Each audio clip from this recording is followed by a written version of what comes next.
লাইলাতুল কদর অর্থাৎ ভাগ্য রজনীর রাত। লাইলাতুল কদরকে বলা হয় পৃথিবীর সর্বশ্রেষ্ঠ রাত্রি। সকল রাত্রির মধ্যে শ্রেষ্ঠ রাত্রি হচ্ছে লাইলাতুল কদরের রাত্রি। মহান আল্লাহ তাআলা এই রাতের ইবাদত খুব বেশি ভালোবাসেন এবং এই রাতে পৃথিবীতে মানুষকে অনেক বেশি ক্ষমা করে দেওয়া হয়। লাইলাতুল কদরের রাতে মুসলিমরা আল্লাহর দরবারে যত বেশি নামাজ পড়বে, দোয়া করবে, আল্লাহ তাদেরকে তত বেশি ক্ষমা করে দিবেন। নিজের জীবনের ক্ষমা মোচন করার এটাই একটা উত্তম সুযোগ। কেউ এই সুযোগটাকে হেলা করবেন না, সবাই কাজে লাগাবেন। শুধুমাত্র প্রতিটি বেজোর রাত্রি হচ্ছে লাইলাতুল কদর। 20 রমজান হয়ে যাওয়ার পর প্রতিটি বেজোর রাত্রিকে লাইলাতুল কদর হিসেবে চিহ্নিত করা হয় এবং এই রাতে বেশি বেশি দোয়া ইস্তেগফার করার নির্দেশ দেওয়া হয়েছে এবং একটু দীর্ঘ সময় ধরে নামাজ পড়ার নির্দেশ আল্লাহ তাআলা দিয়েছেন।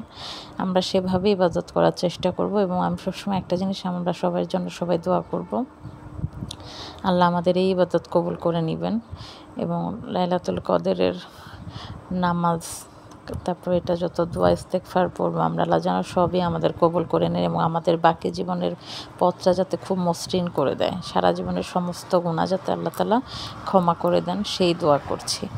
আসলে পৃথিবীটা অনেক সুন্দর। আল্লাহ তাআলা আমাদেরকে এখানে খুব অল্প সময়ের জন্য পাঠিয়েছেন।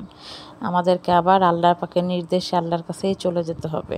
তাই এই অল্প সময়ের মধ্যে, এই সংক্ষিপ্ত জীবনে আমরা যত বেশি আল্লাহর নির্দেশ মান্য করব, রাসূলের নির্দেশিত পথ অনুসরণ করব, তত আমাদের আখিরাতের জীবন সুন্দর হবে। কারণ আখিরাতের জীবনটা অনেক দীর্ঘ, অনেক লম্বা। তো আমরা সেই দীর্ঘ জীবনটাকেই সুন্দর রাখতে চাই। আল্লাহ তাআলা আমাদের সবার সকল গুনাহ ক্ষমা করে দিন এবং আল্লাহ তাআলা আমাদের সকলকে হেদায়েত দান করুন। আমাদের সবাইকে ভালো কাজে আল্লাহ সহযোগিতা করুন এবং আমাদের জীবনে যত প্রকার বালা মুসিবত আছে সব কিছু আল্লাহ দূর করে দেন। শুধু তাই নয়, আরেকটা জিনিস প্রাণ ভরে দোয়া করি, আল্লাহ তাআলা আমাদেরকে সর্বদা শয়তানের ধোঁকা থেকে রক্ষা করুন। আমরা যাতে কেউ শয়তানের ধোঁকায় না পড়ি, আমরা যাতে কেউ জীবনের এমন কোনো গুনাহ না করি যে গুনাহ আমাদেরকে কোনো দিন আর ক্ষমা হবে না, ক্ষমার অযোগ্য পাপ থেকে বিরত থাকব। আরেকটা জিনিস, হারাম হালালে পার্থক্যটা বুঝে চলবেন, কারণ দোয়া কবুলের উত্তম একটা শর্ত হচ্ছে হালাল রিজিক গ্রহণ করা। কখনোই কেউ হারাম খাবার গ্রহণ করবেন না। সুদ, ঘুষ, অন্যের হক নষ্ট করা, এগুলো থেকে সবসময় নিজেকে বাঁচিয়ে চলুন। এগুলো কোনোদিন আল্লাহ ক্ষমা করবে না। অন্যের হক নষ্ট করা আল্লাহ কোনোদিন ক্ষমা করেন না। সুদ এবং ঘুষ, তারপর হারাম বস্তু গ্রহণ করা, এগুলো সব কিছু থেকে বিরত থাকবেন। নিশ্চয়ই আল্লাহ তাআলা আমাদের উপর রহমত দান করবেন। আল্লাহ তাআলা আমাদের জীবনে অনেক সুন্দর করে দিবেন এবং পরপারে আল্লাহ আমাদেরকে অনেক অনেক ভালো রাখবেন। সবার জন্য শুভকামনা রইল। সবাই ভালো থাকবেন।